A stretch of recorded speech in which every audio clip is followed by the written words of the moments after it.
তার কাছে আমরা যে কাজগুলো করছি, আমরা যে স্টেপগুলো নিয়েছি, পদক্ষেপগুলো নিয়েছি, সেগুলো আমরা তাদের হাতে তুলে দিতে চাই। এবং এখানে 3টে দল ছিল মোটামুটি, আমরা ছিলাম, জামাত ইসলাম ছিল, এনসিপি ছিল, মানে যারা আসবেন তাদের মধ্যে তারা সেভাবে চিন্তা করেছেন ডক্টর ইউনূস। এবং তিনি যে কথাগুলো বলছিলেন সেই কথাগুলো আমার মনে পড়ে যাচ্ছিল প্রেসিডেন্ট জিয়া রহমানের কথা। প্রেসিডেন্ট জিয়া রহমান সে এরকম একজন স্বপ্নিক লোক ছিলেন, তিনি স্বপ্ন দেখতেন, স্বপ্ন দেখাতেন, এবং সেই স্বপ্নকে অ্যাচিভ করার জন্য, অর্জন করার জন্য তিনি জনগণকে উদ্বুদ্ধ করতে পারতেন। এবং সেটাই তিনি করেছিলেন। মাত্র 3.5 বছরের মধ্যে তিনি গোটা বাংলাদেশকে আপনার একটা কর্মযজ্ঞে নামিয়ে দিয়েছিলেন।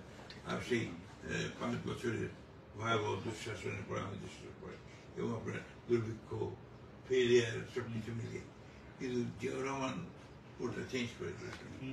আজকে ডক্টর ইউনূসের কথা তার এবং আশা, আমরা একটা পলিটিক্যাল আপহিভালের মধ্যে আছি।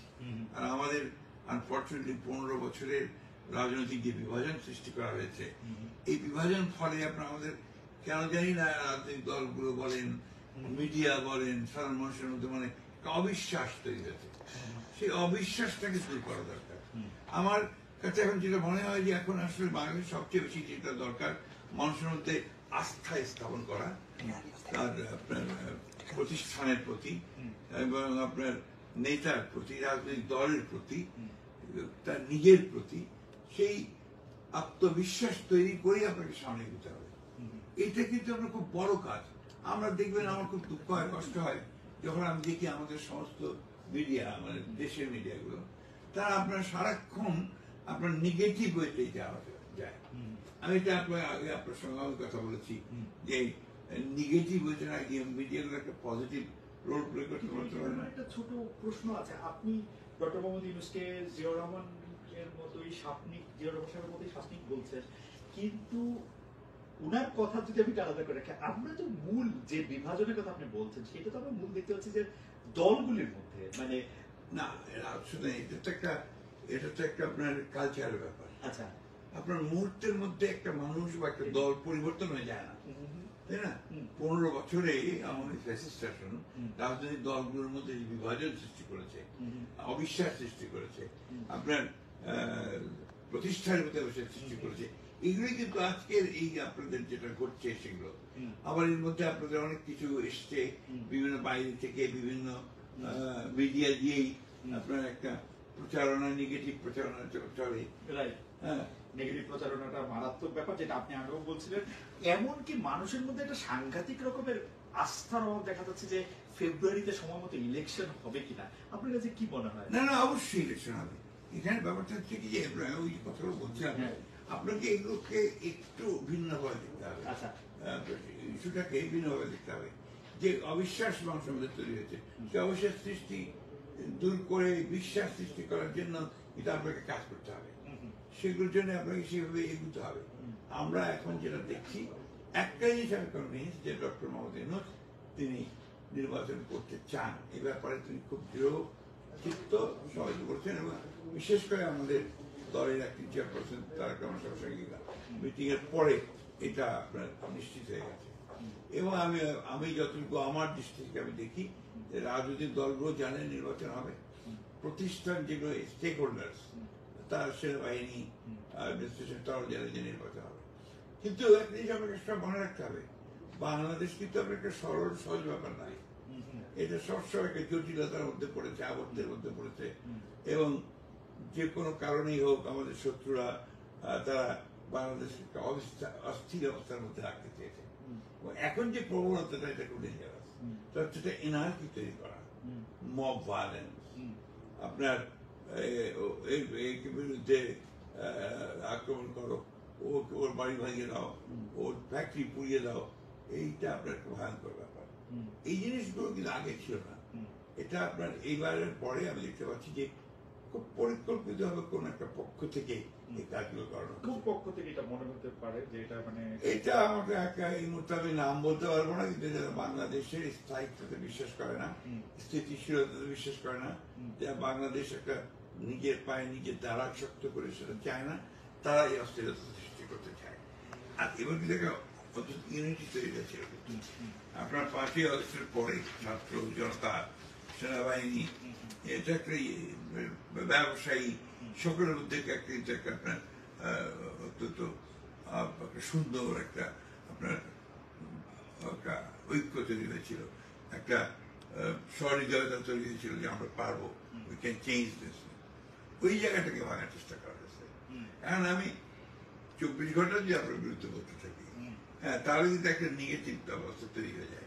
আর যদি আপনার প্রতিষ্ঠানের বিরুদ্ধে বলতে থাকি তাহলে সেটা নেগেটিভ হবে।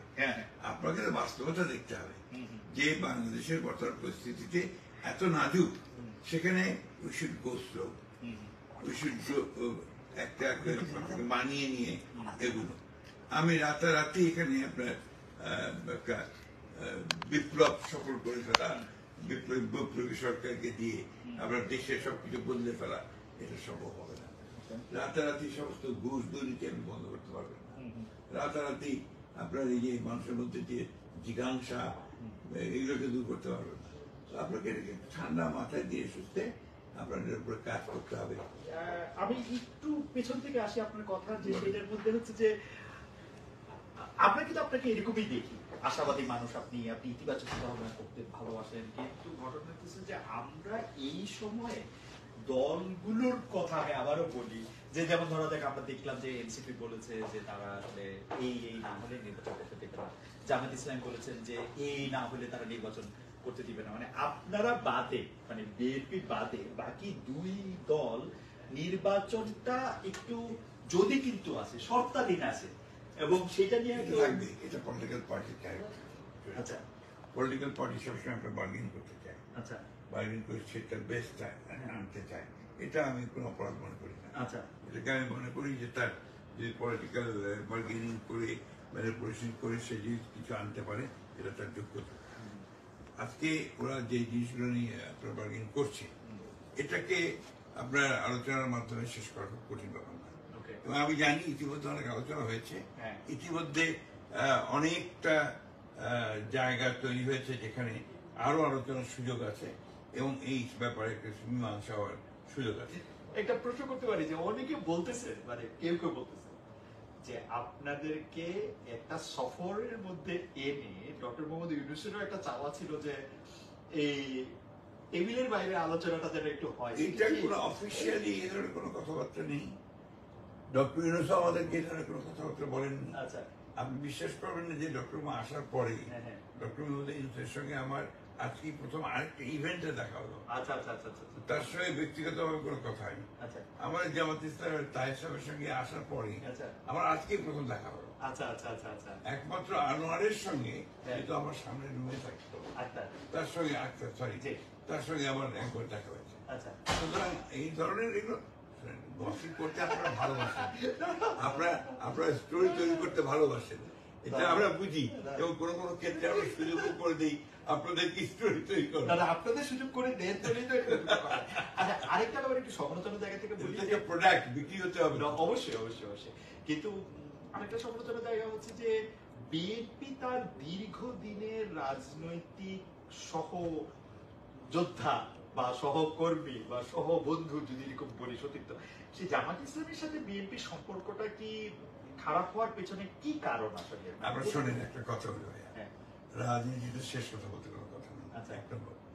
আর প্রত্যেকটা দলেরই তার নিজস্ব রাজনীতি আছে, চিন্তা আছে, ভাবনা আছে। সবসময় যে একই রকম যাবে তা তো না, তাই না? জামাত ইসলামের সঙ্গে আমাদের সম্পর্ক কোনো খারাপ হয়নি। আচ্ছা, এটা একটা রাজনৈতিক দলের সঙ্গে একটা দলের যে সম্পর্ক থাকা উচিত সেই সম্পর্কই আছে। আপনার ধরেন, সে ফর এক্সাম্পল, আপনার communist party of Bangladesh, CPB, ওরা তো আমাদের সঙ্গে কোনোদিনই আপনার এসেছিল না, অ্যালায়েন্সে ছিল না, তাই না? আমাদের সমালোচনাই করতো। তারপরে তাদের সঙ্গে আমাদের সম্পর্ক ভালো হচ্ছে। আমি যদি বাংলাদেশের সত্যিকার অর্থেই ডেমোক্রেটিক পলিটিক্স করতে চাই, একটা লিবারেল ডেমোক্রেটিক রাজনীতি করতে চাই, আমাকে সব দলের সঙ্গে যোগাযোগটা রাখতে হবে, একটা ওয়ার্কিং মানে এনভায়রনমেন্ট তৈরি করে রাখতে হবে, নাহলে ডেমোক্রেসি ফাংশনই করবে না। So as a conscious Democrat, my responsibility, আমার দায়িত্ব হচ্ছে যখন আপনার ওই অবস্থা তৈরি করা। এটাতে আপনারা অনেকে তো আমাকে বলতে পারেন যে আপনি সুবিধাবাদের রাস্তা নিচ্ছেন, এটা সুবিধাবাদ না, এটা হচ্ছে আমার যে কমিটমেন্ট ডেমোক্রেসি, সেটাকে ফ্যাসিলিটেট করার জন্য আমার অন্যান্য দলগুলোর সঙ্গে যোগাযোগটা রাখতে হবে। আমার কাছে মনে হয় যে না, আমি এটা সুবিধাবাদের জায়গা থেকে বলবো না, কিন্তু একটা অবভিয়াস প্রশ্ন যদি থাকে, আপনি যেহেতু রাজনীতিতে শেষ কথা বলার কিছু নাই সেটা বলতেছেন, আওয়ামী লীগের প্রসঙ্গে আপনি কি বলবেন? আওয়ামী লীগের কার্যক্রম এখন আওয়ামী লীগ তো দুর্ভাগ্য করে আমার ভাবে, being the oldest political party in the country, they have killed themselves.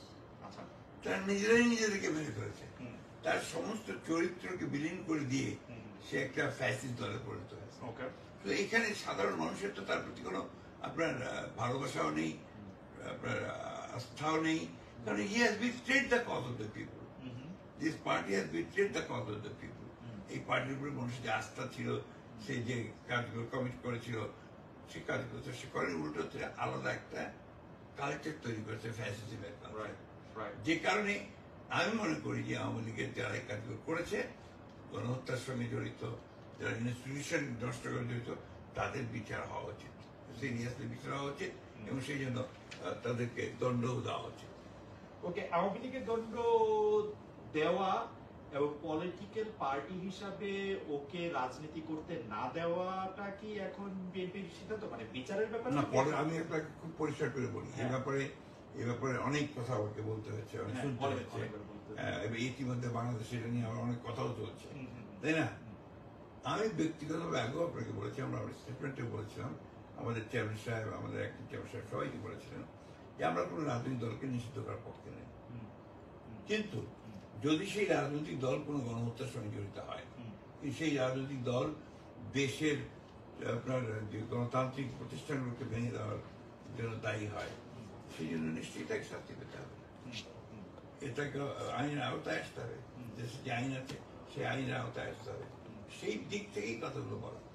এখন আপনি ধরেন, আমি একটা লিবারেল ডেমোক্রেট, আমি একটা পলিটিক্যাল পার্টি, আমি আরেকটা পলিটিক্যাল পার্টিকে ব্যান করতে চাইব কেন? কিন্তু যদি সেই পার্টি জনগণের সঙ্গে বিশ্বাসঘাতকতা করে, প্রতারণা করে, গণহত্যা করে, দেশের প্রতিষ্ঠান ধ্বংস করে, তবে অবশ্যই তার বিচার হতে হবে। ওকে, আপনি বিচারের জায়গা থেকে বলছেন আরেকটা বিষয়, আপনি মার্কিন যুক্তরাষ্ট্রে আসার পরই একটা সমালোচনার জায়গা তৈরি হয়েছে যে আপনাকে আমার মানে একটি পত্রিকা, যেটি পশ্চিমবঙ্গের একটি পত্রিকা আপনাকে মিসকোট করেছে, যেটি আবার বিএনপি পক্ষ থেকে একটা এটাও দিতে হবে। এটা আসলে কি, মানে এটা যদি আমাদের ব্যাপারটা একটু বুঝি ভাই, এখানে কতগুলো নীতিগত প্রশ্ন আছে। নীতিগত প্রশ্নের মধ্যে হচ্ছে যে আপনি যদি চান যে এই লোকটাকে আমরা হ্যারাস করবো, এই লোকটাকে আমরা মিডিয়ার মাধ্যমে তাকে ঝামেলায় ফেলবো, তো সেটা আমি ইচ্ছে করেই করতে হবে, মিডিয়াদের ক্যাপাবিলিটি, তাই না? এখানে আমার সঙ্গে তো সে ধরনের কথাই কারো হয়নি, আমি বলেছি তো, হ্যাঁ, আমার কোনো কথাই হয়নি। আর আমি তো কয়েকদিন আগেই বলেছি যে আওয়ামী লীগের তার কাজের জন্য, গণহত্যার জন্য বিচার হওয়া উচিত, কয়েকদিন আগে, কিছুদিন আগেই বলেছি। আমি আপনার জাতীয় পার্টির মুখে বলেছি যে জাতীয় পার্টি যদি কোনো অপরাধের সঙ্গে জড়িত হয় তার বিচার হবে, কিন্তু জাতীয়কে ব্যান করে দাও, এই কথা আমি কখনো বলিনি। আমি আপনাকে মানে শেষ প্রসঙ্গ বা শেষ প্রশ্ন আগেও দুই একটা উপশেষ প্রশ্নের জায়গা থেকে একটু আমি বলি যে বিএনপি, আমাকে এই প্রশ্ন আমি অনেক জায়গায় শুনছি যে বিএনপি বাংলাদেশে শেষ ক্ষমতায় ছিল 2006 সালে। তো বিএনপি 2006 সালের পরে বিএনপির কি রাজনৈতিক দর্শনে কোনো পরিবর্তন হয়েছে? বিএনপি কি অন্যরকম একটি রাজনৈতিক দল হিসেবে আত্মপ্রকাশ করছে? কারণ আপনার রাজনৈতিক দর্শনটা কি ছিল সেটাকে বলেন। বিএনপি রাজনৈতিক দর্শনের মধ্যে আমরা যদি রাজনৈতিক দর্শন হিসেবে বলি, তাহলে আমরা জিয়াউর রহমান 19 দফা দেখেছি। 19 দফা দেয় শুধু না, আপনি বাংলাদেশি জাতীয়তাবাদ বলবেন, বাংলাদেশ জাতীয়তাবাদ, 19 দফা, ফ্রি মার্কেট ইকোনমি, আপনার লিবারেল ডেমোক্রেসি, তাই তো? এর প্রত্যেকটার মধ্যে আমরা আছি না, শুধু শক্ত করে আছি, এমন কিছু পরিবর্তন, কোনো পরিবর্তন নেই। অনেকে বলে থাকেন যে আপনাদের রাজনৈতিক দর্শনে একটা বড় পরিবর্তন হয়েছে এই জায়গায় যে আপনারাই প্রথম 31 দফা দিয়ে ক্ষমতার বিকেন্দ্রীকরণ করতে চেয়েছেন, কিন্তু যখন আপনারা ক্ষমতায় ছিলেন তখন তো আপনারা ক্ষমতা বিকেন্দ্রীকরণ চান না, তখন চাইলে বলে এখন করবো না, তা তো মনে হয় সেটা পরিবর্তন, আমাদের সেটা পরিবর্তন না, অবশ্যই আমি আপনাকে বলছি